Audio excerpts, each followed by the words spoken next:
Probability में next topic is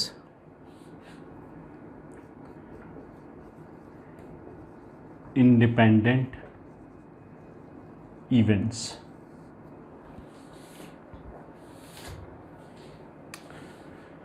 देखो, independent events को मैथमेटिकली कैसे डिफाइन करेंगे। सबसे पहले उसका कंडीशन अभी हम डिराइव करेंगे। पहले तो हम ऐसे इंट्यूटिवली समझ लेते हैं कि इसका मतलब क्या है। अगर मैंने ये बोला कि इवेंट ए का होना या नहीं होना इवेंट बी पे डिपेंड नहीं करता है, तो उसका मतलब क्या है कि अगर मेरे से पूछा जाए कि ए की प्रॉबिलिटी क्या है, मैंने बता दिया कि अल्फ़ा है मान लिया। और फिर अगर किसी ने मेरे को ये बोला कि देख इवेंट बी हो गया है, अब बताओ ए की प्रॉबिलिटी क्या है। अगर ए बी से इंडिपेंडेंट है तो इस बात का फ़र्क पड़ेगा ही नहीं कि बी हुआ या नहीं हुआ है।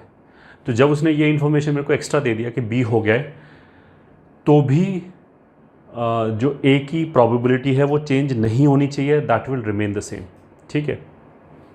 अब इंडिपेंडेंट इवेंट्स में अगर देखो सैम्पल स्पेस अलग अलग टाइप चीज़ है, जहाँ पे हम क्लियर कट आईक्यू से ही बता सकते हैं कि ये दोनों इवेंट्स इंडिपेंडेंट हैं या नहीं। जैसे फॉर एग्जांपल अगर हमने एक सिक्का उछाला, ये ठीक है, कॉइन टॉस किया और 52 प्लेइंग कार्ड से वहाँ से एक कार्ड निकाला, तो कार्ड पे इक्के का निकलना, ये ठीक है, एस का आना या फिर कॉइन के ऊपर हेड का आना, these two are independent events. इसको एक दूसरे को लेना देना ही नहीं है। ठीक है। अगर हम ये बोलें कि कार्ड के ऊपर नंबर्ड कार्ड का आना या कार्ड के ऊपर कोर्ट कार्ड का आना, ये दोनों इंडिपेंडेंट है या नहीं है, तो ऐसे केस में जिसमें एक ही सैम्पल स्पेस के अंदर दो इवेंट्स को हमने डिफाइन किया गया है, ऐसे केस में इंडिपेंडेंट में हम जंप नहीं करेंगे बोलने के लिए कि है या नहीं है। इसमें हमें कैलकुलेट करना पड़ेगा। कैलकुलेशन करने के बाद ही बता सकते हैं कि इंडिपेंडेंट है या नहीं है। क्या कैलकुलेट करना पड़ेगा, वो मैथमेटिकल कंडीशन है, वही अभी हम डिराइव करेंगे। बट इंट्यूटिवली हमें ये समझ में आना चाहिए कि अगर इवेंट ए बी से इंडिपेंडेंट है तो बी के होने या नहीं होने का कोई फ़र्क नहीं पड़ता ए के ऊपर। ठीक है। तो इसी बात को हम लिखते हैं, if event A is independent of event B, then probability of A should be equals to probability of A given B।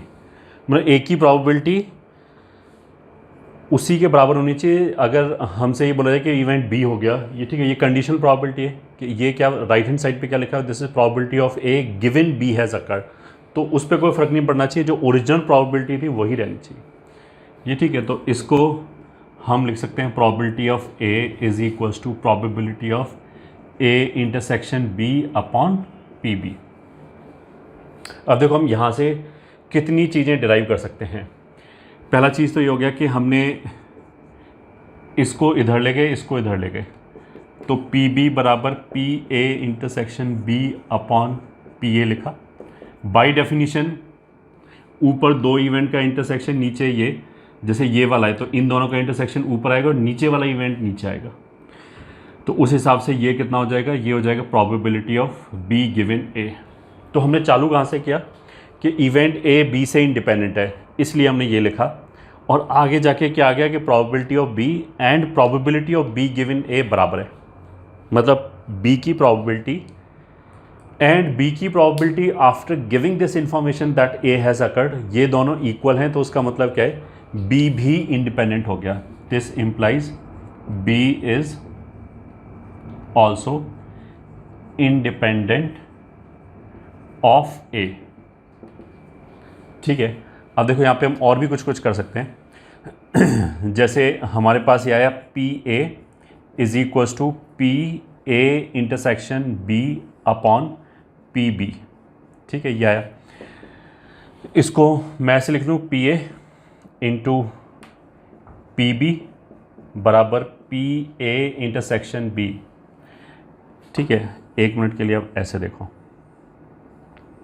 ये ए है, ये बी है, ये क्या है, ये वाला पार्ट क्या है, this is P A intersection B. ठीक है। ये वाला पार्ट क्या होगा, पी ए इंटरसेक्शन बी नहीं, ये ठीक है, इतने पार्ट में बी नहीं है बट ये ए के अंदर तो है ही।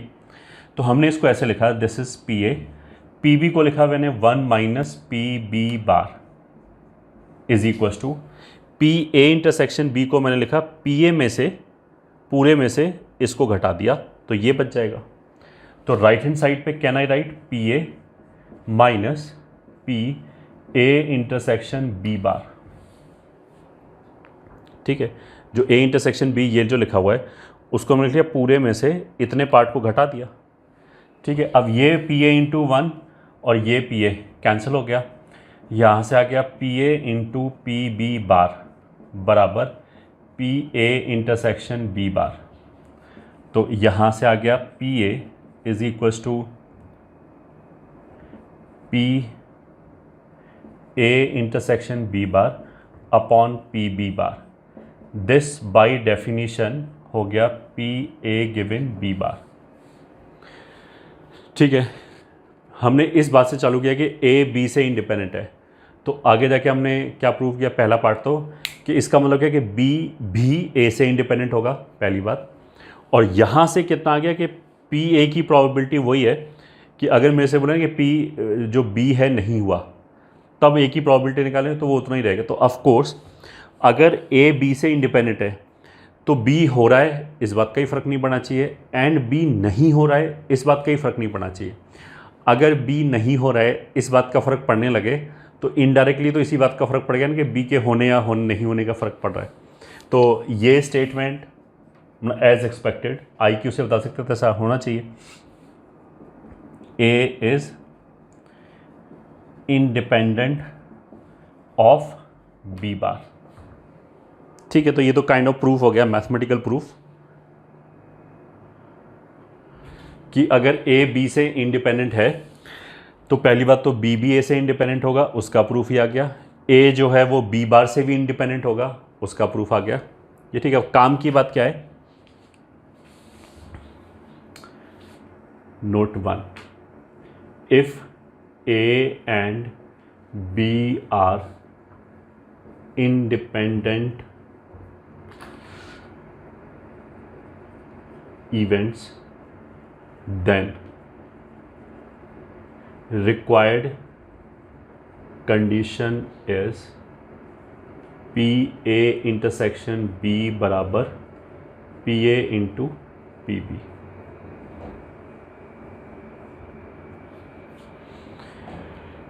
ये ठीक है, यहाँ से बोल सकते हैं पी बी को इधर ले गए तो P A into P B बराबर कितना हो गया, पी ए इंटरसेक्शन बी। तो जो अभी हमने थोड़ी देर पहले बोला था कि अगर अलग अलग सैम्पल स्पेस है, जैसे मान लिया हमने बोला कि एक कार्ड ड्रॉ किया और इवेंट ए को डिफाइन किया कि उसके ऊपर एस आना चाहिए, एंड एक सिक्का उछाला और उसके ऊपर हमने इवेंट बी को डिफाइन किया कि हेड आना चाहिए, तो ये दोनों इंडिपेंडेंट हैं।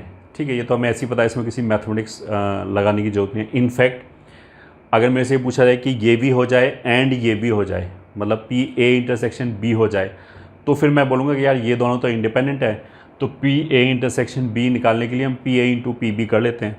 तो इस पे एस आ जाए इस बात की प्रोबेबिलिटी 1/13, इस पे हेड आ जाए इस बात की प्रोबेबिलिटी 1/2, तो एस भी आ जाए एंड हेड भी आ जाए इस बात की प्रोबेबिलिटी कितनी हो जाएगी, 1/13 इंटू 1/2, दैट विल बी 1/26।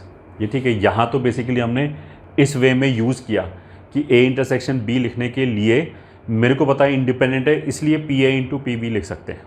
ठीक है, फिर हमने बोला था कि अगर एक ही सैम्पल स्पेस के अंदर दोनों इवेंट्स आ जाएं कि जो हमने कार्ड ड्रॉ कर रहे हैं उसमें इक्के का निकलना या फिर उसमें नंबर्ड कार्ड का निकलना, ये दोनों इंडिपेंडेंट हैं या नहीं हैं, तो वो हम यहाँ से कैलकुलेट करके देखेंगे कि मतलब जो भी इवेंट ए और बी है उसमें ए इंटरसेक्शन बी निकालेंगे उस सेट के अंदर, फिर चेक करेंगे कि वो इंडिपेंडेंट आया या नहीं आया। ठीक है, अभी समझ में कम आ रहा होगा, तो let's take a question. Question 1, let a die is rolled and define events A, B, C as A. Outcome is multiple of 3, ये ठीक है B। Outcome is prime number, C outcome is odd, ये ठीक है। Then find which of the pairs, first A comma B, second B comma C, third C comma A are independent events. तो ऐसे cases में हम calculate करेंगे, हम इसमें कुछ IQ नहीं लगाएंगे। अगर एक ही सैम्पल स्पेस के अंदर इवेंट्स को ऐसे डिफाइन कर रखा है तो ठीक है। अब कैलकुलेट कैसे करेंगे?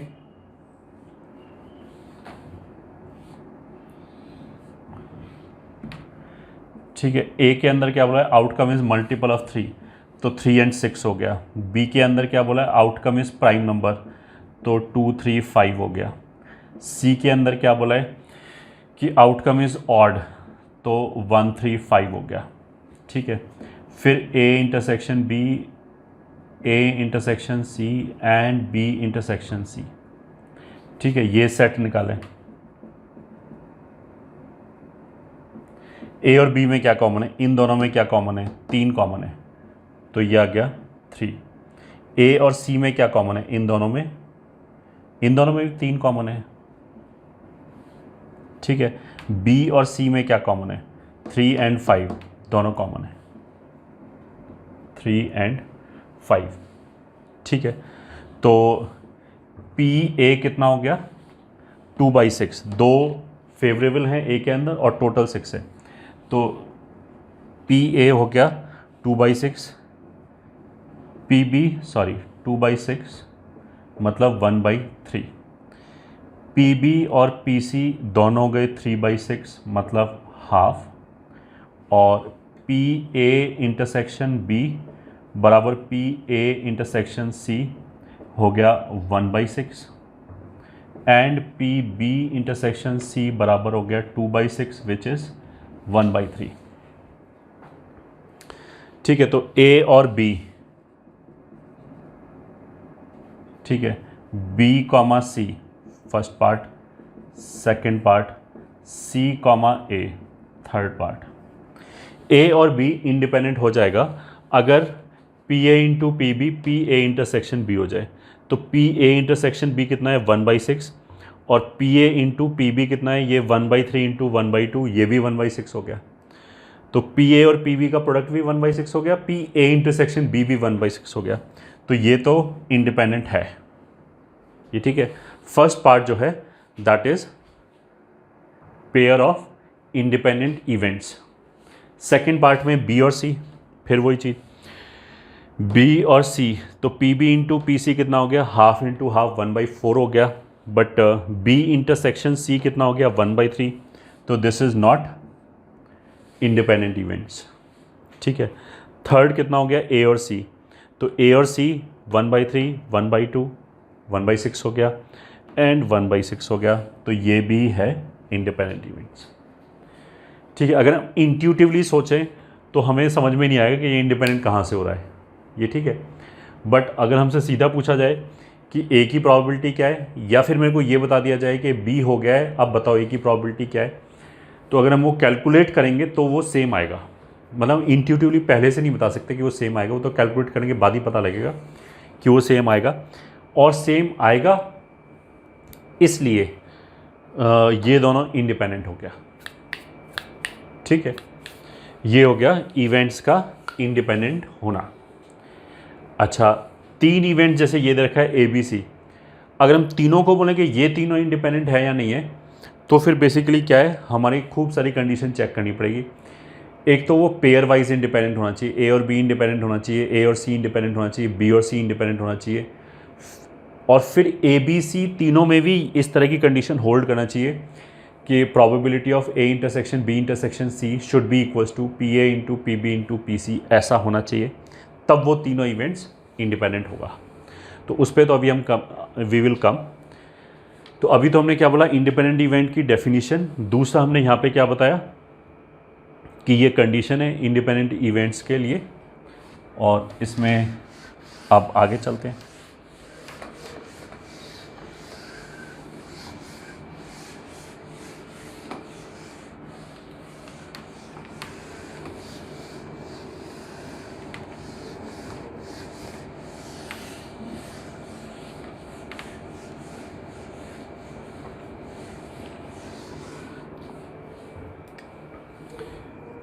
Question 2. Let A and B are two independent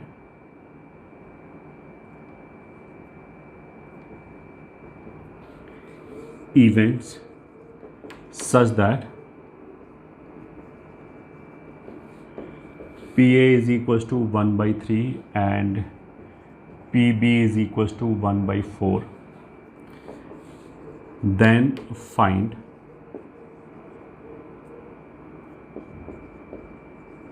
probability of first part probability of A union B, second part probability of A intersection B bar, third part probability of A bar intersection B bar,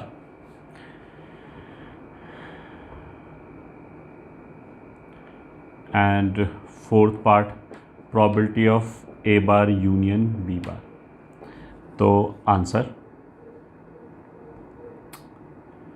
as A and B are independent events, hence PA intersection B बराबर PA into PB which is equals to PA कितना दे रखा है 1/3, PB कितना दे रखा है 1/4, तो ये हो गया 1/12। ठीक है, अब एक एक करके देख सकते हैं। देखो फर्स्ट एक तो एनालिटिकली निकाल सकते हैं और दूसरा हम वेन डायग्राम से भी निकाल सकते हैं। तो पहले तो हम एनालिटिकली निकालते हैं। Probability of A union B will be P A plus P B minus P A intersection B. तो that is equals to P A कितना हो गया 1/3 प्लस 1/4 माइनस 1/12। तो ये आ जाएगा 6/12 बराबर हाफ। ठीक है, इसको करके देख लो simplify, you will get this. Second part क्या था, probability of A intersection B bar. अब देखो ये इंटरेस्टिंग है, अगर ए और बी इंडिपेंडेंट हैं तो ए एंड बी बार भी इंडिपेंडेंट होगा। ठीक है, तो अगर ए बी पे डिपेंड नहीं कर रहा तो बी बार पे भी नहीं करेगा ऑफ कोर्स। तो पी ए इंटरसेक्शन बी को हम सिंपली ऐसे लिख सकते हैं P A into P B bar, क्योंकि इंडिपेंडेंट है, ये दोनों भी इंडिपेंडेंट है। पी ए क्वेश्चन में कितना दे रखा है 1/3, पी बी बार कितना हो जाएगा, पी बी अगर 1/4 है तो ये हो जाएगा 3/4, तो आंसर हो जाएगा 1/4। ठीक है, ऐसे ही थर्ड पार्ट में क्या बोल रखा है, A bar intersection B bar, so that will be equals to A bar और बी बार भी आपस में इंडिपेंडेंट होगा। तो पी ए बार कितना हो जाएगा 2/3, बी बार कितना हो जाएगा 3/4, तो ये कितना आ जाएगा हाफ आ गया। ठीक है, फिर fourth part P A bar union B bar, this is equals to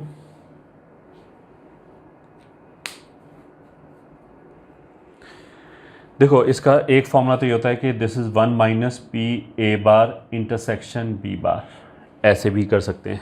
तो A bar intersection B bar half है, तो इसलिए ये हाफ हो जाएगा।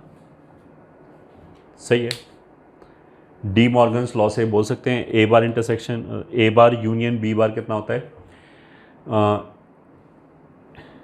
सॉरी ये गलत लिख दिया हमने, ए इंटरसेक्शन बी बार होगा। डी मॉर्गन्स लॉ से ये हो जाएगा 1 minus probability of A intersection B bar. सही है,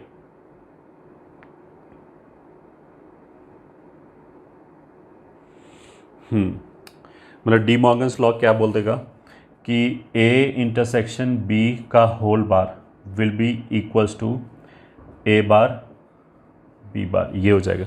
तो जब इसकी प्रोबेबिलिटी लिखेंगे तो इसकी प्रोबेबिलिटी कितना आ जाएगी, A इंटरसेक्शन B का कॉम्प्लीमेंट्री, तो 1 minus P A intersection B, तो which is equals to A intersection B हमने कितना कैलकुलेट किया था 1/12, तो ये हो जाएगा 11/12, इसलिए ये आंसर आ जाएगा। ठीक है, ये तो हो गया एनालिटिकली। अगर हम एनालिटिकली ना करके वेन डायग्राम से करें, ठीक है, तो देखो हम कैसे करेंगे। ऑल्टरनेटिवली ये मान लिया A है, ये B है, ये A है, B है, तो A इंटरसेक्शन B तो हम ऐसे ही कैलकुलेट करेंगे। A इंटरसेक्शन B कितना हो गया 1/12, तो यहाँ 1/12 आ गया। ठीक है, अब PA के अंदर 1/3 आ रहा है, तो यहाँ कितना आएगा 1/3 माइनस 1/12, क्योंकि 1/3 तो पूरा इस सर्कल के अंदर आएगा, तो 1/3 को लिख सकते हैं 4/12, तो 4/12 में से 1/12 गया, 4/12 में से 1/12 गया, तो 3/12 बचेगा। 3/12 का मतलब क्या है कि इस रीजन में 1/4 बचेगा।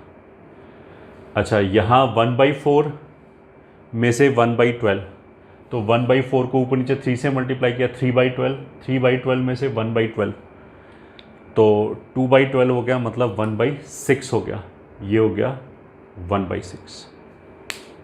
ठीक है, या फिर ये इसको बोल सकते हैं 2/12, 1/12, 3/12, तो 2 3 2 और 1 3 और 3 6/12, तो बाहर कितना बचेगा 6/12, या विच इज़ हाफ। ये ठीक है, हाफ भी लिख सकते हैं। अब वापस निकाल सकते हैं, जैसे उसने बोला कि A यूनियन B, तो A यूनियन B इन तीनों का सम वो हाफ आ जाएगा, तो A यूनियन B ये हाफ आ गया। फिर A इंटरसेक्शन B बार, मतलब A के अंदर तो आना चाहिए, B के अंदर नहीं आना चाहिए, मतलब he is talking about this, तो आंसर कितना आ जाएगा 1/4, तो वो ये आ गया 1/4। ठीक है, A bar neither A nor B, मतलब A और B दोनों के बाहर, तो नाइदर A नॉर B यहाँ पे हो रहा है हाफ, तो वो ये आ गया हाफ। ठीक है, फिर A बार यूनियन B बार, तो A बार का मतलब क्या होगा ये A के बाहर, और B बार का मतलब क्या होगा ये, तो इन तीनों का यूनियन, तो इन तीनों का यूनियन मतलब एक में से एक घटा दें, तो इसलिए 11/12। तो अगर ये डायग्राम बनाओगे तो थोड़ा सा शायद क्विक हो जाएगा, जल्दी हो जाएगा, हमें जल्दी क्लिक करेगा।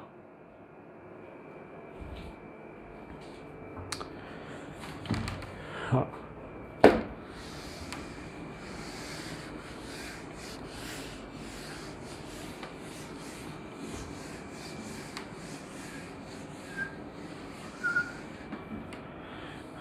अब इसमें वो नोट 2 लिख सकते हैं, if A is independent of B, then first part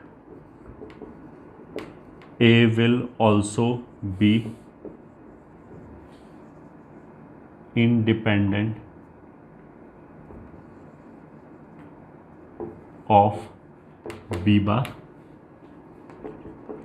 Second part, A bar will also be independent of B and B bar both. ठीक है, third part, B will also be independent of A and A bar both. Fourth part, B bar will also be independent of A and A bar both. सही है, मतलब अगर A B से independent हुआ तो A और A बार में से एक उठाओ, B और B बार में से एक उठाओ, ये ठीक है, A और A बार में से एक उठाया, B और B बार में से एक उठाया, ये दोनों आपस में इंडिपेंडेंट होगा। ठीक है, एंड जैसा हमने पहले बोला था कि वी शुड अंडरस्टैंड इंडिपेंडेंट और mutually exclusive are totally different thing. Independent का मतलब क्या है कि दोनों इवेंट्स, म्यूचुअली एक्सक्लूसिव का मतलब ये है कि दोनों इवेंट एक साथ हो ही नहीं सकता। तो अगर कोई दो इवेंट्स म्यूचुअली एक्सक्लूसिव हैं तो वो इंडिपेंडेंट कैसे हो जाएगा। मान लिया हमने बोला कि ए के होने से बी हो ही नहीं सकता क्योंकि दोनों एक साथ नहीं हो सकता अगर म्यूचुअली एक्सक्लूसिव है। तो इंडिपेंडेंट तो हो ही नहीं सकता ना कि ए के होने से बी के तो चांस ही खत्म हो गए, तो डिपेंड तो कर गया, बहुत स्ट्रांगली डिपेंड कर गया। ठीक है, तो हम इंडिपेंडेंट को तो ऐसे बोलेंगे कि एक के होने का दूसरे पे कोई फ़र्क नहीं पड़ता, और म्यूचुअली एक्सक्लूसिव का मतलब ये है कि दोनों के सर्कल अलग अलग हैं, दोनों का इंटरसेक्शन फाई है, दोनों इवेंट एक साथ नहीं हो सकता। ये चीज़ है, दोनों अलग अलग बातें। ठीक है, एक तो नोट 2 ये हो गया। Note 3, for 3 events A, B, C to be independent, the required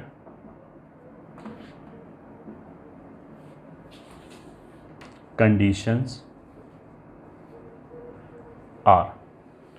अगर 3 events A B C independent हैं, ठीक है, तो फिर वो एक तो पेयर वाइज इंडिपेंडेंट होना चाहिए। उसका मतलब क्या है कि P A intersection B must be P A into P B, एक तो पेयर वाइज होना चाहिए ये, ठीक है। And P B intersection C बराबर P B into P C, and P C intersection A must be P A into P C, ये ठीक है, ये तो पेयर वाइज होना चाहिए। एंड एक तीनों वाला भी होना चाहिए, P A intersection B intersection C is equals to P A into P B into P C. तो total number of required conditions कितना हो गया? 4। मतलब इंटरसेक्शन बराबर product, P A intersection B बराबर P A into P B, इस तरह के कितने कंडीशंस आने चाहिए? 2-2 करके भी सेटिस्फाई होना चाहिए, 3-3 करके भी सेटिस्फाई होना चाहिए। तो अगर हम मान लिया ऐसे n इवेंट्स ले लें, तो उनको इंडिपेंडेंट होने के लिए क्या होना चाहिए? 2-2 करके भी सेटिस्फाई होना चाहिए, 3-3 करके भी, 4-4 करके भी, 5-5 करके भी, एंड सो ऑन। तो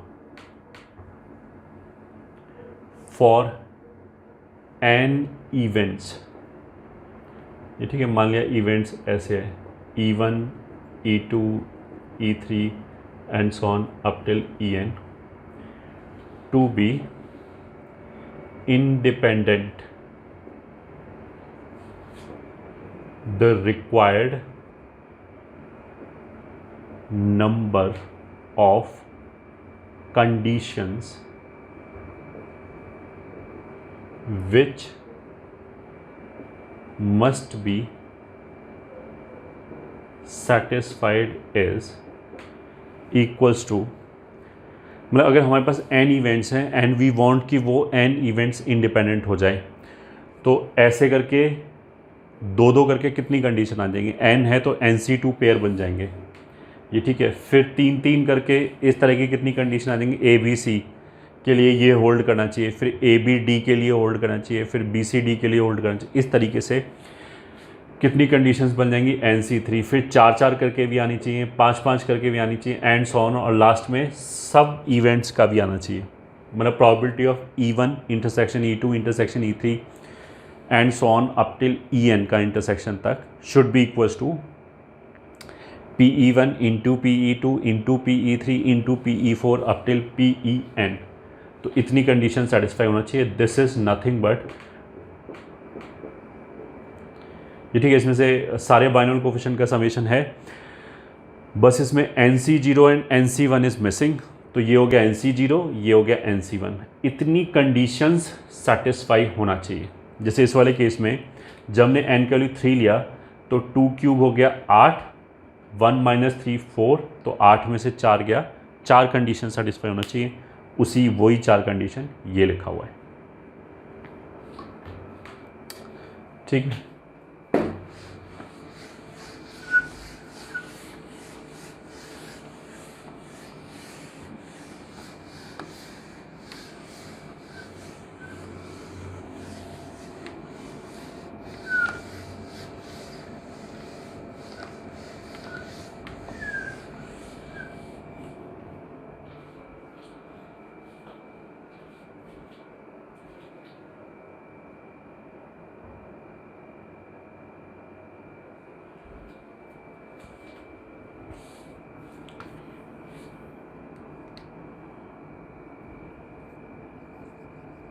question.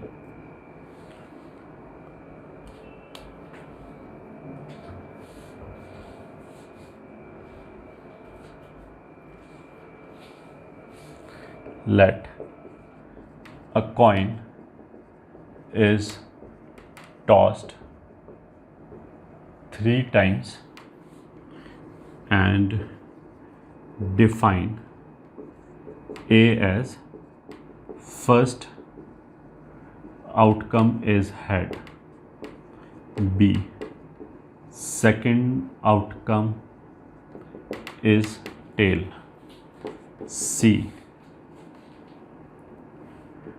all outcomes are same, D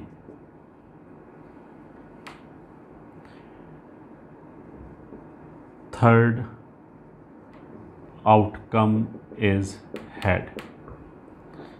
Then discuss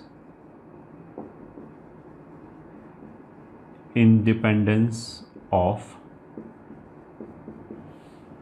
following events। ठीक है, फर्स्ट हो गया ABC, सेकंड हो गया ABD, थर्ड हो गया ABCD।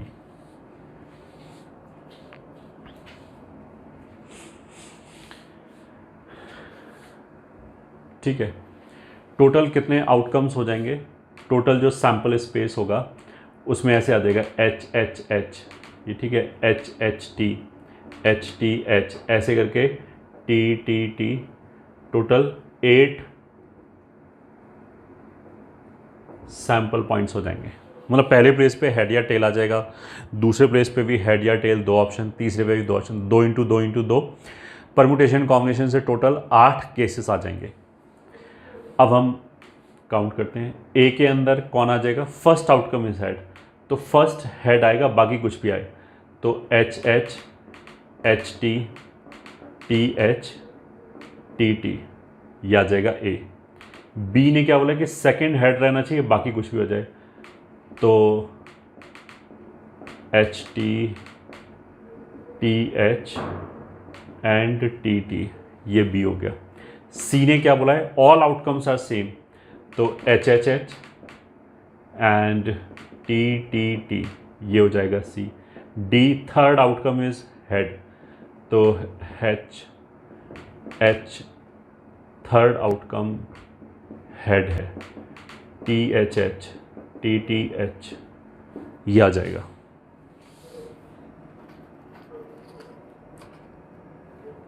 ठीक है, अब 2-2 के पेयर में लिख दिया, A इंटरसेक्शन B। ठीक है, मतलब यहाँ से भी निकाल सकते हैं A और B में। A में क्या बोला कि फर्स्ट हेड दूसरा टेल, तो फर्स्ट हेड और दूसरा टेल है, तो तीसरा H हो सकता है या टेल हो सकता है, यह आ जाएगा इन दोनों में कॉमन। यू कैन वेरीफाई कि HTH, तो HTH और सेकेंड आउटकम इज टेल।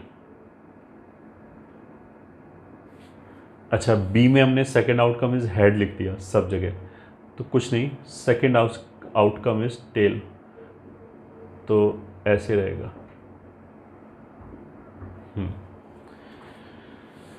तो HTT, HTT, HTT, HTH, HTH, HTH, ये दोनों कॉमन है बस। ठीक है, A इंटरसेक्शन C का मतलब क्या है? C ने बोला और आउटकम से, तो ट्रिपल H यही आएगा बस, ट्रिपल H। ठीक है, A और D का इंटरसेक्शन, ये ठीक है, ऐसे निकाल सकते हो बेसिकली। ठीक है, या चलो निकाल ही लेते हैं। A और D में क्या था?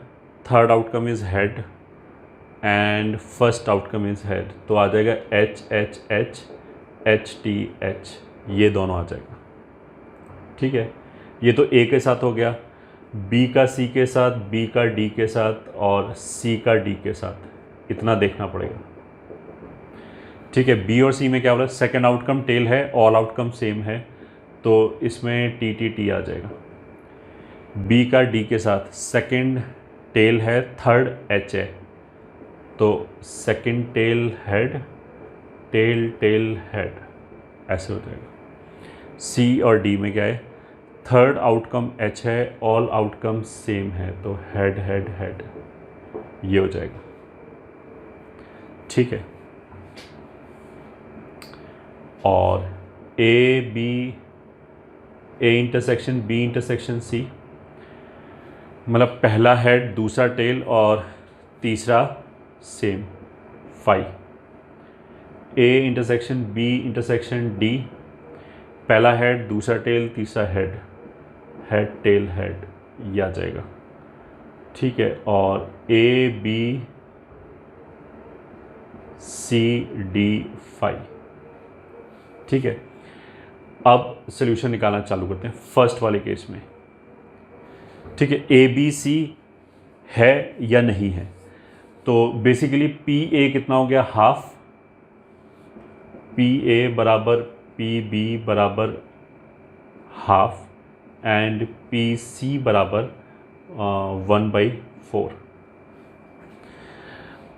और मतलब A B, A intersection B कितना हो जाएगा, 2/8।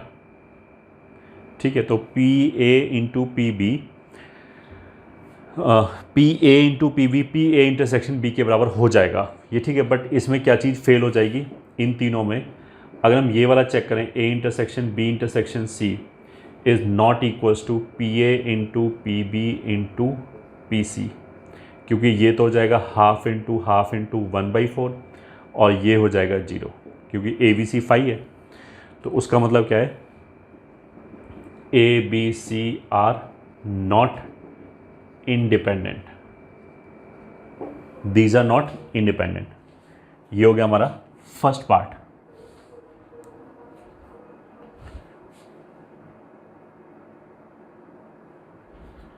ठीक है, अब ऐसे ही हमें सेकंड पार्ट पे निकालना पड़ेगा। Probability of A intersection B intersection D बराबर P A into P B into P D, ये होल्ड करता है क्या, ए बी डी के अंदर एक ही एलिमेंट है, so this is 1/8, total elements 8 हैं। ए बी और डी के अंदर 4 एलिमेंट है, तो 4/8 कितना हो जाएगा, हाफ हाफ हाफ, तो ये तो होल्ड करता है। ठीक है, बट अभी और क्या चेक करना है, ए इंटरसेक्शन बी बराबर P A into P B, फिर ए इंटरसेक्शन डी बराबर P A into P D, and B intersection D बराबर P B into P D है या नहीं। तो इसकी ए की प्रोबेबिलिटी कितनी है, हाफ, ये हाफ, ये 1/4, ये हाफ। ठीक है, इसको यहाँ लिख लेते हैं 1/4, 1/8, 1/4, 1/8, 1/4, 1/8, ऐसे है। तो A intersection B, A intersection B 1/4 है, ए और बी हाफ हाफ 1/4 है, तो ये सेटिस्फाई हो रहा है। ए इंटरसेक्शन डी, तो ए इंटरसेक्शन डी 1/4 है, and A and D half half है, तो ये भी 1/4 हो गया, ये भी सेटिस्फाई हो रहा है। बी इंटरसेक्शन डी, तो बी इंटरसेक्शन डी ये भी 1/4 है, और बी हाफ डी हाफ, तो ये भी सेटिस्फाई हो रहा है। तो इस वाले केस में सारी सेटिस्फाई हो गई, तो दिस विल इम्प्लाई बी, मतलब A B D is independent set of events. ये हो गया। ठीक है, थर्ड ये हो गया, चेक करके देख लो भाई।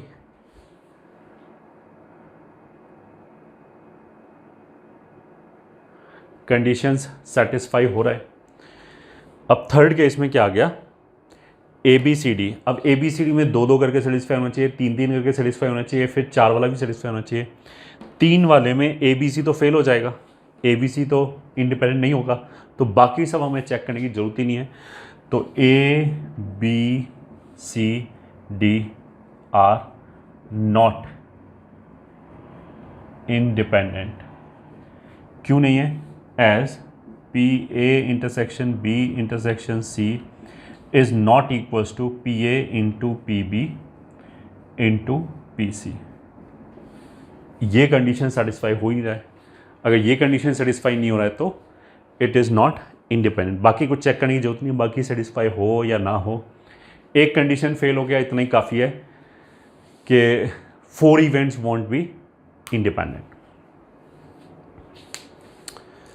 ठीक है, तो I hope you must have got some idea.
ठीक है, अब लिख लेते हैं addition and multiplication rule. First, probability of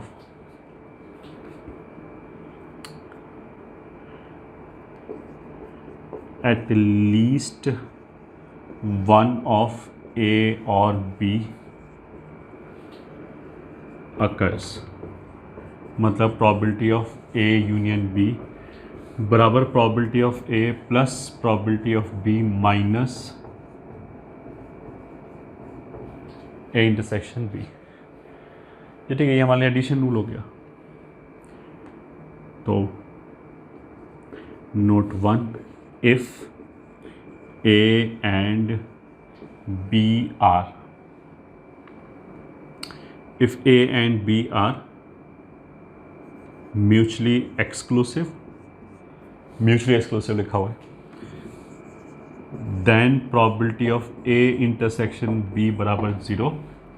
In that case I can write down probability of A union B बराबर PA प्लस PB। ठीक है, अगर हमने दो इवेंट्स की प्रॉबिलिटी निकाली, दोनों A और B दोनों म्यूचुअली एक्सक्लूसिव हैं, दो इवेंट की प्रॉबिलिटी नहीं निकाली, मतलब हमने ये निकाली कि प्रॉबिलिटी दैट A और B occurs and both of them are mutually exclusive, मतलब एक होगा तो दूसरा नहीं हो सकता, तो हम उनकी इंडिविजुअल प्रॉबिलिटीज़ को जोड़ सकते हैं। अब इसमें बच्चे गलती क्या करेंगे कि वो किसी भी इवेंट की प्रॉबिलिटी को लेकर ऐसे जोड़ देंगे विदाउट चेक किए हुए कि वो म्यूचुअली एक्सक्लूसिव है या नहीं। जैसे फॉर एग्जांपल हमने अभी एक एग्जांपल लिया था कि एक हमने डाई रोल किया, मान लिया डाई के ऊपर 5 आया, इस बात की इसको हमने इवेंट ए बोल दिया। डाई के ऊपर 5 आया, इसको इवेंट ए बोल दिया। फिर हमने एक कार्ड निकाला, उस पर इक्का आ जाए, इसको इवेंट बी बोल दिया। ठीक है, अब हमने दोनों परफॉर्म किया, फिर हमने बोला इस बात की प्रॉपर्टी बताओ कि ए और बी हो जाए। तो काफ़ी बच्चे क्या करेंगे कि इसको मतलब डाई के ऊपर 5 आ जाए, इस बात की प्रॉपर्टी 1/6, और यहाँ से हमने इक्का निकाला, इसकी प्रॉपर्टी 1/13, फिर वो बोलेंगे एक दूसरे से कोई लेना देना नहीं है, तो 1/6 प्लस 1/13 बिल्कुल गलत हो गया। अगर हम 1/6 प्लस 1/13 कर दें, 1/6 प्लस 1/13 तो जब होगा जब इवेंट्स म्यूचुअली एक्सक्लूसिव है। म्यूचुअली एक्सक्लूसिव होने का मतलब क्या है कि अगर मैं ये बोल दूँ कि डाई पे अगर 5 आ रहा है तो यहाँ पे इक्का नहीं आ सकता। जब हमने ये बोला कि इन दोनों को एक दूसरे से कोई लेना देना नहीं है, तो this is called independent, this is not called mutually exclusive. तो इस वाले केस में 1/6 प्लस 1/13 में से कुछ घटाना पड़ेगा, ये वाला फैक्टर। एक दूसरे से इन दोनों को कोई लेना देना नहीं है, इस बात का यूज़ यहाँ पे होगा कि जो A इंटरसेक्शन B है, इंडिपेंडेंट जो इवेंट्स है, वो PA इंटू PB हो जाएगा। तो जो हमारा आंसर आएगा वो 1/6 प्लस 1/13 माइनस 1/6 इंटू 1/13 आ जाएगा, इंडिपेंडेंट होने की वजह से। ठीक है, ये वाली चीज़ तो जब चलेगी कि हमने बोला कि कार्ड निकाला, फिर हम बोले कि इक्का आ जाए या फिर किंग आ जाए। ठीक है, हमने 2 इवेंट डिफाइन किया कि 52 कार्ड्स में से एक कार्ड ड्रॉ किया, और फिर हमने बोला कि या तो वो इक्का हो या फिर किंग हो। तो इक्का हो इस बात की प्रॉबिलिटी 1/13, किंग हो इस बात की प्रॉबिलिटी 1/13। ये दोनों म्यूचुअली एक्सक्लूसिव है। अगर मैंने एक कार्ड निकाला है तो वो ऐसा नहीं हो सकता कि वो इक्का भी हो जाए एंड किंग भी हो जाए। तो ये दोनों इवेंट्स साइमल्टेनियसली नहीं हो सकता, इसलिए जो इनकी इंडिविजुअल प्रोबेबिलिटीज़ हैं 1/13 1/13 उसको जोड़ सकते हैं। इस बार आंसर 2/13 आ जाएगा। तो मेरे को ये समझ में आना चाहिए कि म्यूचुअली एक्सक्लूसिव का मतलब क्या है एंड इंडिपेंडेंट का मतलब क्या है।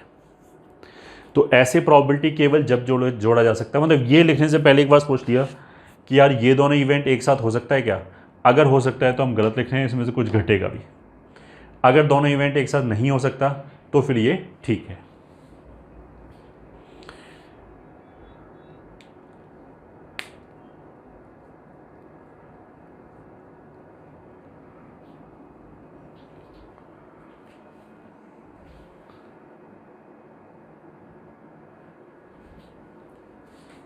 तो इसी को लिख लेते हैं question. Let a die is rolled and define event A as outcome being 5. Also,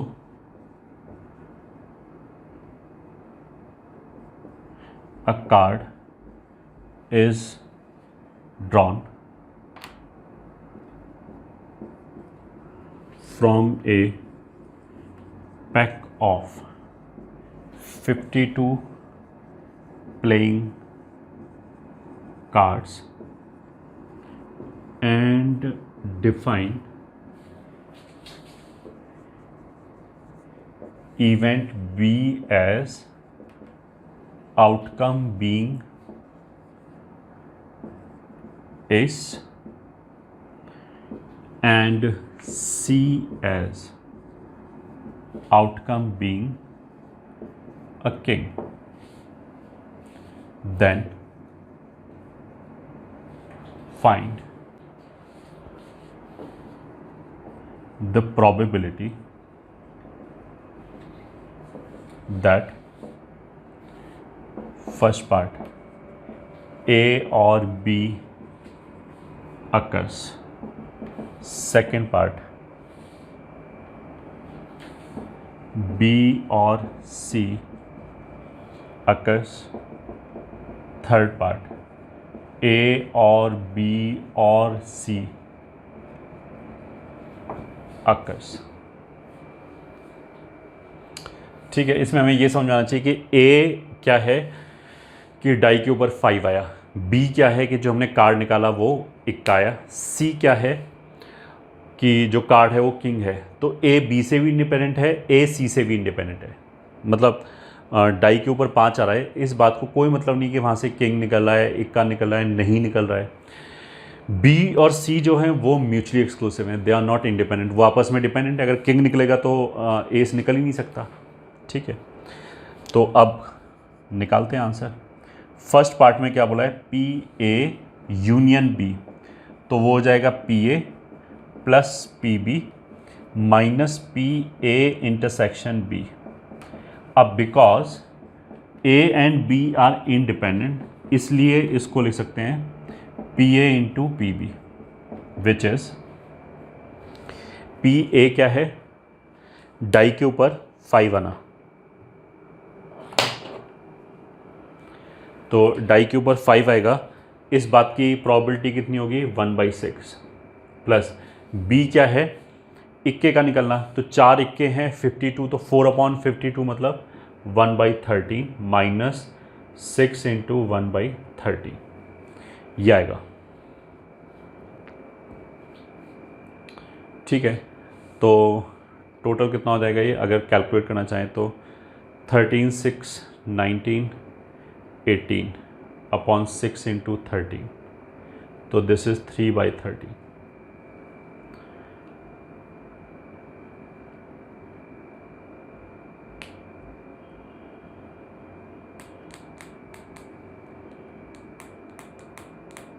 बिल्कुल 3/30, ये हो गया हमारा फर्स्ट पार्ट। अब आते हैं हम सेकंड पार्ट में। बी और C occurs, probability of B और सी, तो ये सिंपली हो जाएगा P B plus P C, क्योंकि पी बी इंटरसेक्शन सी लिखना चाहो तो लिख लिया, ये तो जीरो ही होगा। तो पी बी मतलब इक्के का निकलना 1/13 प्लस 1/13 माइनस 0 अपॉन 2/13। इस 2/13 को डायरेक्टली भी ऐसे बोल सकते थे कि जो टोटल 52 कार्ड्स हैं उसमें से एक कार्ड निकालने के तरीके 52 हो जाएंगे, उसमें से हमारे 8 फेवरेबल हो जाएंगे, 4 तो इक्का फेवरेबल हो जाएगा, 4 किंग फेवरेबल हो जाएगा, तो 8/52, तो 8/52 विल बी 2/30, ये आंसर आ गया।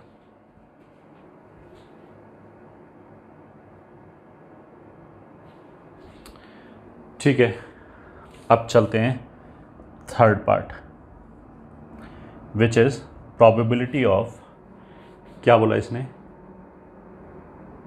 ए और बी और सी, तो A union B union C, this is equals to probability of, एक एक करके, फिर माइनस प्रोबेबिलिटी ऑफ दो का intersection, A intersection B, A intersection C minus B intersection C, फिर प्लस प्रोबेबिलिटी ऑफ तीनों का intersection, A intersection B intersection C. अब देखो इसमें बी और सी तो एक साथ हो ही नहीं सकता, मतलब ऐसा तो हो ही नहीं सकता कि इक्का भी निकला जो है के भी निकल आए, तो ये पॉसिबल नहीं है, ये जीरो हो गया। और जब बी और सी पॉसिबल नहीं है तो ए एंड बी एंड सी तो पॉसिबल होगा ही नहीं, तो ये आ गया। अब कैलकुलेट कर सकते हैं, पी ए कितना हो गया 1/6, 1/13, 1/13, ए इंटरसेक्शन बी, तो वो हो जाएगा 1/6 इंटू 1/13, क्योंकि इंडिपेंडेंट है, ए और सी भी इंडिपेंडेंट है, तो 1/6 इंटू 1/13, ये आ जाएगा net. So this is equals to 1/6 plus 2/13 minus 2/6 into 13।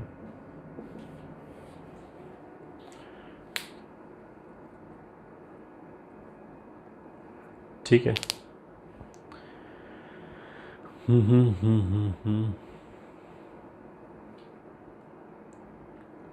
बिल्कुल सही है। तो 6, 13 प्लस 12 25 माइनस 2 23/78, ये आएगा आंसर।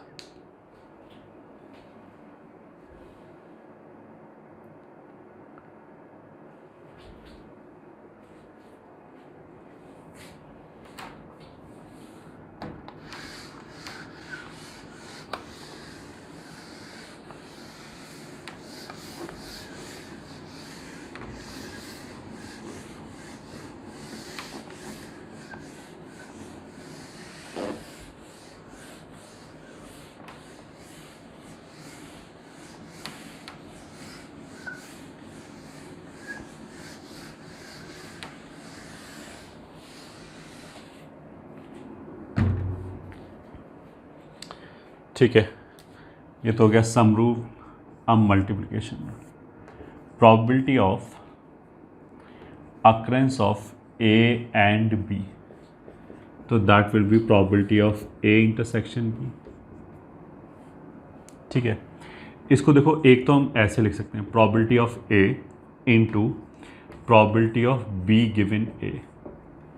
अगर मान लिया सीक्वेंस में इवेंट्स हो रहा है कि पहले A हो सकता है, फिर हमने एक दूसरा प्रोसेस किया उसमें B हो सकता है, फिर हम बोले कि A हो जाए probability of A into probability of B given A।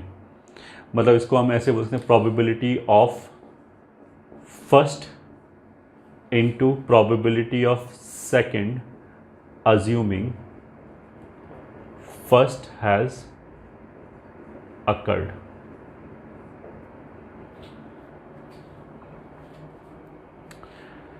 अगर ए और बी एक साथ ही हो रहा है, जैसे हमने डाई रोल किया और एक ही बार रोल किया बस, और उसमें हम बोलेंगे ए को डिफ़ाइन किया कि आउटकम इवन है, बी को डिफ़ाइन किया कि आउटकम प्राइम है, ठीक है, और फिर हम बोलेंगे ए एंड बी हो जाए, तो फिर तो हम देख लेंगे जो टोटल आउटकम है उसमें ए इंटरसेक्शन बी के अंदर कौन आ रहा है, that divided by total answer आ जाएगा। बट अगर सीक्वेंस में इवेंट को डिफ़ाइन किया है कि मान लिया हमने डाई को रोल किया, पहली बार हमने बोला कि मतलब पहली बार रोल किया उसमें हमने ए को डिफ़ाइन किया कि आउटकम इज़ 2 या आउटकम इज़ इवन नंबर, फिर दोबारा हमने रोल किया, फिर हमने बोला कि आउटकम इज़ प्राइम नंबर। इस बात की प्रॉबिलिटी क्या है, ठीक है, तो फिर पहले की probability into probability of second assuming first has occurred. इसका मतलब क्या है अभी समझ में आ जाएगा। इसमें नोट क्या है, if A and B are independent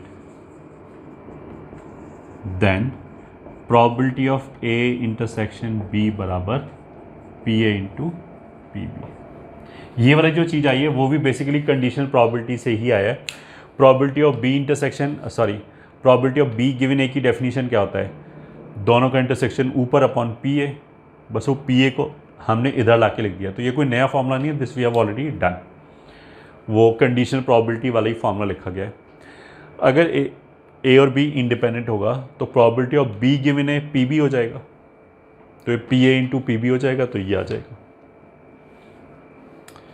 ठीक है। बस अब इसके बेसिस पे मान लिया हम क्वेश्चन देखना चाहें। Question 1, let a die is rolled twice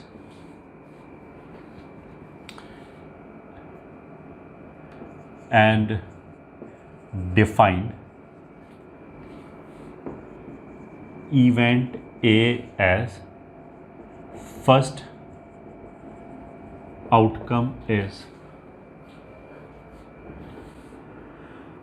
multiple of 3 and event B as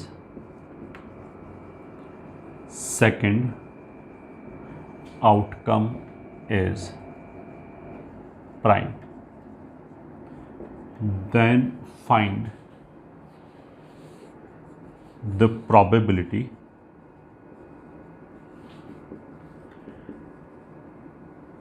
that A and B occurs। ठीक है, मतलब हमने डाई को 2 बार रोल किया, ए को डिफ़ाइन किया कि फर्स्ट वाले केस में पहले वाला जो आउटकम है वो मल्टीपल ऑफ 3 है, और बी को डिफ़ाइन किया कि जो सेकंड वाला आउटकम है वो प्राइम है। अब हमने पहली बार में तो ए को डिफ़ाइन करें, फिर दोबारा हमने रोल किया तो बी को डिफ़ाइन करें, तो यू कैन अंडरस्टैंड कि दूसरे वाले को पहले वाले से कोई मतलब ही नहीं है। पहले वाले पे 3 का मल्टीपल आए या ना आए कोई फ़र्क नहीं पड़ता दूसरे वाले पे। तो इस वाले केस में जो इवेंट्स हैं वो इंडिपेंडेंट है, तो वैसे तो लिखने के लिए हम ऐसे लिख सकते हैं probability of first into probability of second given first, ये ठीक है, बट वो इंडिपेंडेंट है, P A into P B, तो 3 का मल्टीपल कितना होता है, 3 और 6, तो उसके आने की प्रॉबिलिटी 2/6, और प्राइम नंबर कितना है 2, 3, 5, तो 3 आउटकम फेवरेबल अपॉन टोटल, तो आंसर कितना हो जाएगा 1/6। ये ठीक है, एक तो हमारा क्वेश्चन हो गया ये।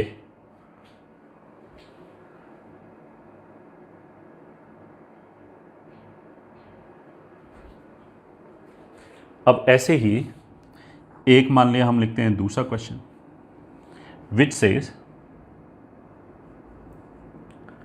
Late from A pack of 52 playing cards, 2 cards are drawn 1 by 1 without replacement and define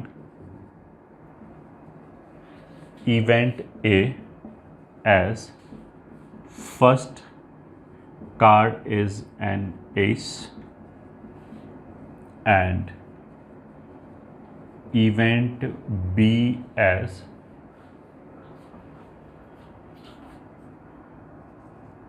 second card is a king. Then find the probability that A and B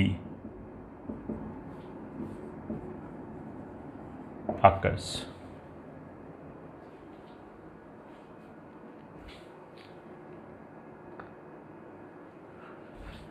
A and B occurs. Solution.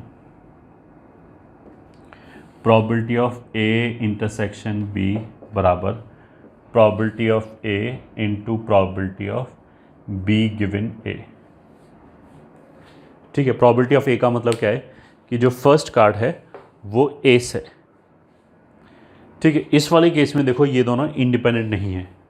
ठीक है, ये independent नहीं है क्योंकि दूसरे वाले card पे first का फ़र्क पड़ता है। अगर पहली बार मान लिया एस हो गया, फिर तो मतलब एस आ गया, तब तो क्या होगा कि सेकंड टाइम पे किंग निकलेगा तो उसके पास 4 किंग अवेलेबल है। अगर पहली बार मान लिया एस नहीं आया तो फिर सेकंड टाइम किंग निकलने के चांस थोड़े से कम हो गए। ठीक है, क्योंकि हो सकता है कि पहली बार किंग निकल गया होगा, तो इसलिए ये तो इस पर डिपेंड करेगा कि पहली बार क्या है। अगर पहली बार किंग निकल गया तो दूसरी बार केवल 3 ही किंग अवेलेबल होगा। अगर पहली बार किंग नहीं निकला तो फिर दूसरी बार कार्ड निकालने के लिए वापस 4 किंग अवेलेबल होगा। ठीक है, तो इसलिए इस बार इंडिपेंडेंट नहीं है। This is not P A into P B. तो प्रॉबिलिटी ऑफ ए क्या हो गया कि हमने फर्स्ट कार्ड निकाला और वो एस निकला, तो इस बात की प्रॉबिलिटी कितनी हो जाएगी 1/13, मतलब 4/52। चाहो तो हम ऐसे लिख लेते हैं 4/52 into probability that second times king is drawn given first card was ace। तो इस बात की probability कि जो दूसरा कार्ड निकला है वो किंग निकला है, अज्यूमिंग फर्स्ट एस जा चुका है। तो अगर एक एस जा चुका है तो 51 कार्ड्स हो गए टोटल, बट उसमें चारों किंग अवेलेबल है, तो 4 × 51 इस बार probability ये आएगी। So this will be equals to 4 से ये 13 हो जाएगा, तो 4/13 × 51 ये आंसर आएगा इस बार। This will be the probability।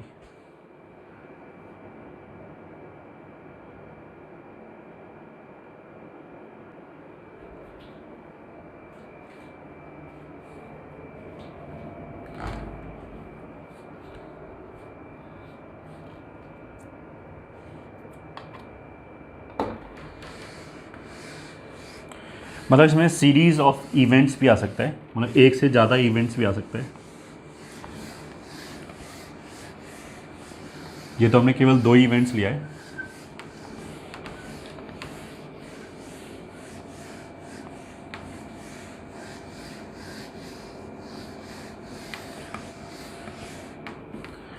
तो probability of A or B or C or D or and so on, sorry, A and B and C and ऐसे लिखा हुआ है D occurs, this will be probability of A intersection B intersection C intersection D intersection and so on. तो अगर एक से ज़्यादा events हैं और वो सीक्वेंशली हो सकता है, मतलब एक के बाद एक के बाद एक हो सकता है, तो व्हाट वी कैन डू, इसमें हम क्या लिखेंगे, probability of first. So this can be written as probability of first into probability of second assuming first has occurred. पहले की प्रोबेबिलिटी इनटू प्रोबेबिलिटी दूसरे की इनटू probability of third assuming first two have occurred. पहला भी हो गया and दूसरा भी हो गया. तो जो भी कार्ड वाला था उसमें हम ऐसा डिफाइन कर सकते हैं, ए तो हो गया कि पहला कार्ड एस है, फिर बी हम डिफाइन करें दूसरा कार्ड किंग है, फिर हम सी डिफाइन करें तीसरा भी किंग है. इस तरह की चीज़ डिफाइन कर सकते हैं. Into probability of next assuming first three have occurred and so on. And जैसे हमने बोला, अगर ये इवेंट्स इंडिपेंडेंट हो जाएं, ये ठीक है, इवेंट्स आपस में इंडिपेंडेंट हो जाएं, then it will be simply P B हो जाएगा, ये पी सी हो जाएगा, ये पी डी हो जाएगा. मतलब अगर हम कार्ड ड्रॉ करके वापस कार्ड रखते हैं कि एक कार्ड निकाला फिर वापस रख दिया, फिर एक निकाला फिर वापस रख दिया, तो वापस रखने से क्या हो जाएगा, पहली बार कौन सा कार्ड निकला उसका फ़र्क नहीं पड़ेगा दूसरी बार. तो अब हम सिंपली प्रोबेबिलिटी इंडिविजुअली मल्टीप्लाई कर सकते हैं. तो इंडिपेंडेंस का मतलब ये है, अगर ये इंडिपेंडेंट हो जाए तो ये P A into P B into P C into P D ऐसे करके लिख सकते हैं इसको.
नेक्स्ट टॉपिक पे चलते हैं.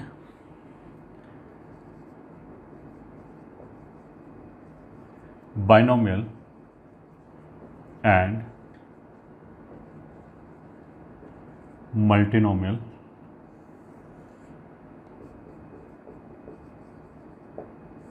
Trials.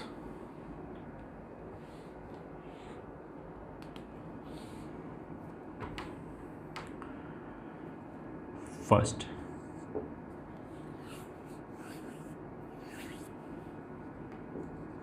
let an experiment can result in two outcomes, O1 and O2, with probability of occurrence with probability of occurrence as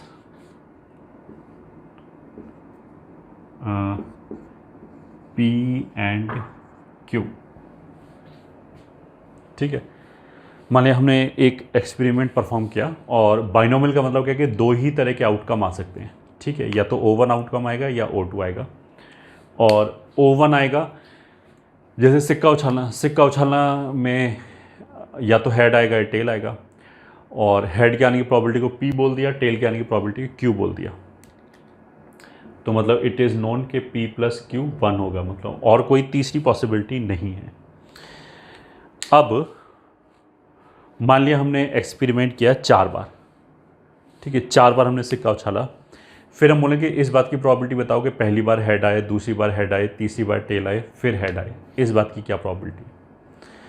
तो जो अभी हम कर रहे थे कि मल्टीप्लिकेशन वाला रूल लगा दिया हमने कि probability of head into probability of second assuming first has occurred and so on, तो वो वाली प्रोबेबिलिटी निकाल सकते हैं। ठीक है, अब मान लिया तुम इसको ऐसे देखो, let an experiment can result in 2 outcomes O1 and O2 with probability of occurrence as P and Q।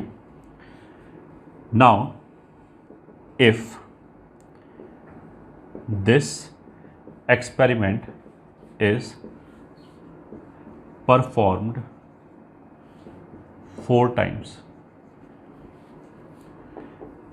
then the probability that first outcome is O1, second is O1, third is O2 and fourth is O1 is equals to, मतलब उसने क्या बोला कि O1 O1 O2 O1 ऐसे आना चाहिए। अब इसमें क्या है कि जो प्रोबेबिलिटी है एक बार एक्सपेरिमेंट करने में कि O1 आएगा इसकी प्रोबेबिलिटी P है और O2 आएगा इसकी प्रोबेबिलिटी Q है, इनका आपस में कोई रिलेशन नहीं है। मतलब पहली बार चाहे कुछ भी आए, दूसरी बार O1 के आने की प्रोबेबिलिटी P ही रहेगी। तो उस हिसाब से पहली बार O1 आया, इसकी प्रोबेबिलिटी कितनी रहेगी P। फिर दूसरी बार O1 आया, because this is independent of कि पहली बार क्या है, उसकी प्रोबेबिलिटी फिर P रहेगी, Q इंटू P, ये प्रोबेबिलिटी होगी। मतलब this is P cube into Q। ठीक है, एक तो ये हो गया। इसमें तो हमने क्या किया, हमने ये बताया कि 4 बार परफॉर्म किया गया है और उसमें से डेफिनेट ऑर्डर बता दिया कि पहली बार O1 आना चाहिए, दूसरी बार O1 आना चाहिए, तीसरी बार O2 आना चाहिए, फोर्थ बार O1 आना चाहिए। ये डेफिनेट ऑर्डर बता दिया तो प्रोबेबिलिटी इतनी हो गई P cube into Q।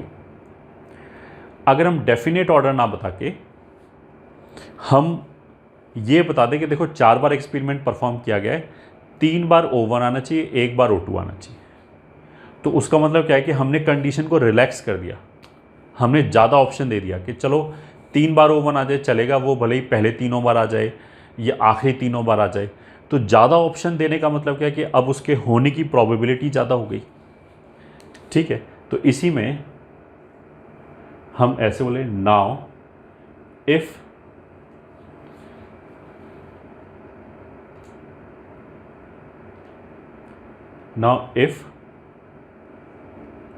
experiment is performed 4 times, then the, यहाँ पे 4 टाइम किया गया था, बट यहाँ पे हमने क्या था, यहाँ पे हमने ऑर्डर फिक्स कर दिया कि पहली बार O1 आना चाहिए, दूसरी बार O1 आना चाहिए, फिर O2 और फिर O3। यहाँ पे हम क्या करें, हम रिलैक्स करें उसको।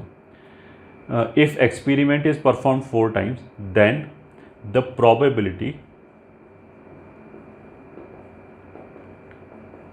that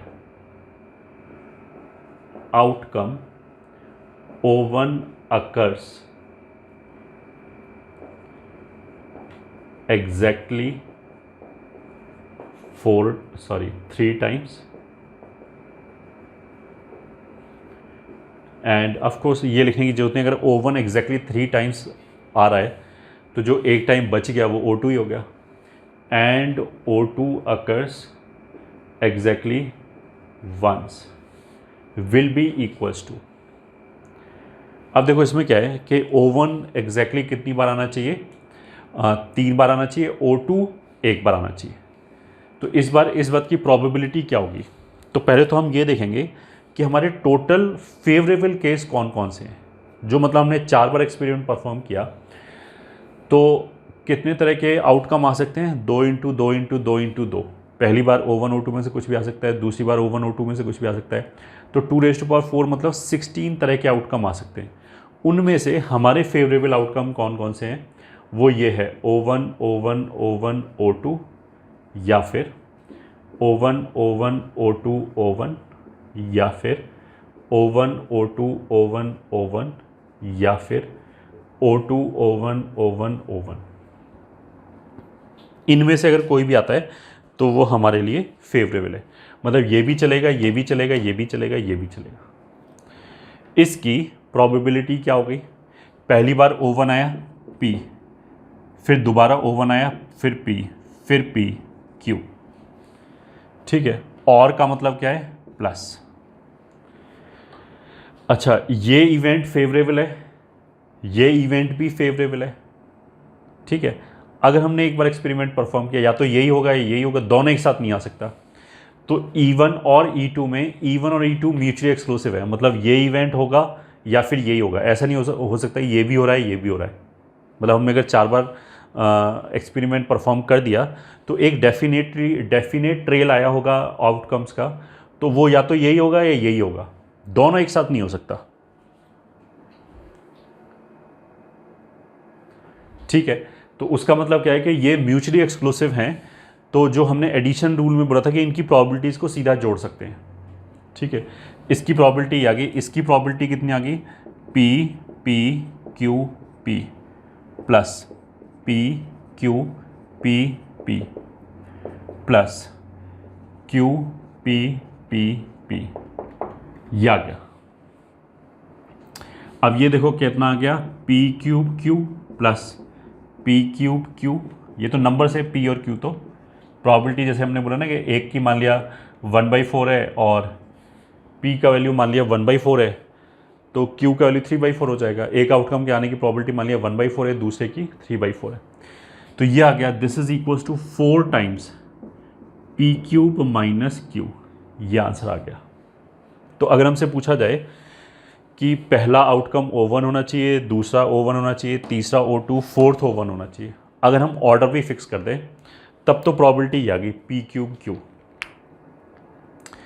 अगर हमने ऑर्डर रिलैक्स कर दिया कि देखो टोटल 4 बार हमने एक्सपेरिमेंट परफॉर्म किया है, बस हमें 3 बार O1 चाहिए और 1 बार O2 चाहिए, बाकी कैसे भी आए, तो उसका ऑर्डर ये आ गया, उसमें इतने फेवरेबल केस आ गए, ये आ गया। अब देखो इस आंसर को देख के तुम्हें समझ में आना चाहिए कि यार इतना सब करने की जरूरत नहीं थी, ये तो हम डायरेक्टली कर सकते थे, क्योंकि हम बस जैसे ये वाला ऑर्डर आया इसकी प्रोबेबिलिटी, या फिर ये दूसरा फेवरेबल ऑर्डर आया इसकी प्रोबेबिलिटी बराबर ही आ रही है, ये भी P क्यूब Q है, ये भी P क्यूब Q है, प्रोबेबिलिटीज़ इक्वल आ रही हैं। तो बस हम यही गिन लेते कि हमारे पास कितने फेवरेबल सीक्वेंस आएंगे, क्योंकि हर सीक्वेंस की प्रोबेबिलिटी सेम है, तो हर सीक्वेंस की प्रोबेबिलिटी तो ये हो गया और ये हो गया नंबर ऑफ फेवरेबल सीक्वेंस। तो 4 बेसिकली हमें क्या बता रहा है कि 3 O1 एंड 1 O2 को अरेंज कितने तरीके से कर सकते हैं, तो वो तो हो जाएगा ना 4 फैक्टोरियल अपॉन 3 फैक्टोरियल। 4 चीज़ों को अरेंज करने के कितने तरीके हो जाएंगे, 4 फैक्टोरियल अपॉन 3 फैक्टोरियल। तो वो 4 फैक्टोरियल अपॉन 3 फैक्टोरियल में 3 फैक्टोरियल कैंसिल हो जाएगा, एक 4 बचेगा, तो वो 4 तो ये है, और ये क्या है, एक फेवरेबल सीक्वेंस की प्रोबेबिलिटी। तो ये तो हो गया number of favourable sequences, and ये हो गया प्रोबेबिलिटी ऑफ ए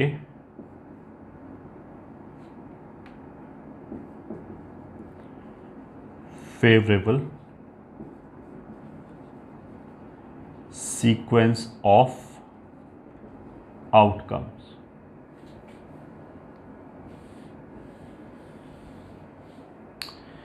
तो बेसिकली जो बाइनोमियल ट्रायल है एंड जो मल्टीनोमियल पे अभी हम आएंगे। बाइनोमियल ट्रायल में बस यही होगा, उसमें क्या करेगा वो क्वेश्चन किस तरीके से देगा कि एक एक्सपेरिमेंट को कई बार परफॉर्म किया गया होगा, मानिए 10 बार, फिर वो बोलेगा कि अब इस बात की प्रोबेबिलिटी बताओ। बाइनोमियल का मतलब क्या कि दो ही तरह के आउटकम होंगे, ठीक है। फिर वो बोलेगा अब इस तरह का प्रोबेबिलिटी बताओ, इस बात की प्रोबेबिलिटी बताओ कि अगर मैंने 10 बार एक्सपेरिमेंट परफॉर्म किया तो 8 बार आउटकम O1 आएगा, ठीक है। तो अगर हमने 10 बार परफॉर्म किया है तो 8 बार O1 आ रहा है और 2 बार O2 आ रहा है, तो 8 O1 एंड 2 O2 को कितने तरीके से अरेंज कर सकते हैं, वो आ जाएगा 10 फैक्टोरियल अपॉन 8 फैक्टोरियल 2 फैक्टोरियल, ठीक है। अगर दो ही तरह के आउटकम है तो हम NCR भी यूज़ कर सकते हैं। अगर मान लिया हमारे पास दो ही तरह की चीज़ें हैं, मान लिया 40 चीज़ें हैं, ठीक है, दो ही तरह की, उसमें से 30 एक टाइप की हैं, 10 दूसरे टाइप के हैं, तो उनको अरेंज कितने तरीके से कर सकते हैं, 40C30, मतलब 40 प्लेसेस में से हमने 30 प्लेसेस सेलेक्ट कर लिए, वहाँ पे हमने पहले टाइप की चीज़ रख दी और बाकी 10 जगह पे दूसरे टाइप की चीज़ रख दी। या फिर इसको ऐसे बोल सकते हैं 40 फैक्टोरियल अपॉन 30 फैक्टोरियल 10 फैक्टोरियल। 10 चीज़ें अगर एक जैसी हैं और 30 चीज़ें एक जैसी हैं तो